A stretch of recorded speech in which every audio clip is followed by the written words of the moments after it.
মৰমৰ দশম মানৰ ছাত্ৰ ছাত্ৰীসকল, তোমালোকৰ যিখিনি ছাত্ৰ ছাত্ৰীয়ে কম্পাৰ্টমেণ্টেল এক্সাম দিবা, তোমালোকে নিশ্চয় বাকীখিনি কথা গম পালা। তোমালোকৰ বিদ্যালয়ত ফৰ্ম ফিল আপ হৈ গ'ল বা তোমালোকৰ প্ৰত্যেকটো বিষয়ৰ কাৰণে 500 টকাকে নিৰ্ধাৰণ কৰিছিলে আৰু তোমালোকৰ আগৰ বেয়া কৰা টোটেল মাৰ্কছ 170 বা তাতকৈ বেছি সেইখিনি ছাত্ৰ ছাত্ৰীয়েহে কম্পাৰ্টমেণ্টেলৰ ফৰ্ম ফিল আপ কৰিছা। এতিয়া সেইখিনি হৈ গ'ল। এতিয়া তোমালোকৰ ৰুটিনখন আহা নাই, তথাপি তোমালোকৰ পৰীক্ষা জুলাই মাহতে হ'ব।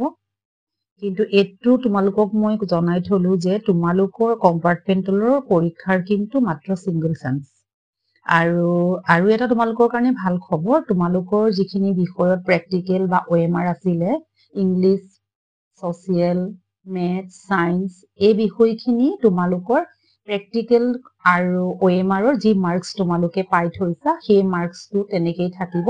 খালি তোমালোকে থিয়ৰী 45 মাৰ্কছৰ দিব লাগিব। এতিয়া তোমালোকৰ আগৰ মাৰ্কছ ধৰি লোৱা প্ৰেক্টিকেলত 10 পাইছিলা, OMRত 20 পাইছিলা, 30। এতিয়া তোমালোকে আকৌ 45ৰ যি দিবা সেইটোৰ সৈতে তোমালোকৰ টোটেল মাৰ্কছ হ'ব।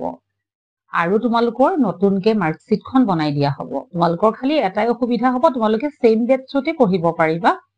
খালি তোমালোকৰ দুদিনমান ধৰা এমাহমান ক্লাছ ইফাল সিফাল হ'ব আৰু এমাহ দুমাহ ক্ষতি হ'ব। সেইটোৰ কাৰণে চিন্তা কৰিব নালাগে। বিভিন্ন কাৰণত তোমালোকে যিহেতু উত্তীৰ্ণ হ'ব নোৱাৰিলা, গতিকে এইটো বৰ তোমালোকৰ কাৰণে সোণালী সুযোগ। খুব ভালকৈ পঢ়ি পেলাই তোমালোকে পৰীক্ষা দিয়া। কিন্তু যি বিষয়ে তোমালোকৰ প্ৰেক্টিকেল নাই, অসমীয়া বা হিন্দী, সেয়া বিষয় তোমালোকে সম্পূৰ্ণ 100 নম্বৰ দিব লাগিব।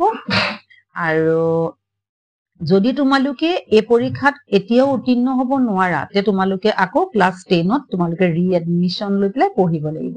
এইখিনি আছিলে কম্পাৰ্টমেণ্টেলৰ সেৱাৰ নিৰ্দেশনা। কিন্তু মই তোমালোকক এইটোৱে অনুৰোধ কৰিছো, তোমালোকে খুব ভালকৈ পঢ়ি এই সুযোগটো তোমালোকে ভালকে গ্ৰহণ কৰা, যে তোমালোকে উত্তীৰ্ণ হৈ যাব পাৰিবা। আৰু পিছত ৰুটিনখন আহিলে তোমালোকে পাবা। গতিকে এইকেইদিন খুব ভালকে পঢ়া। তোমালোকলৈ শুভেচ্ছা থাকিল। Thank U.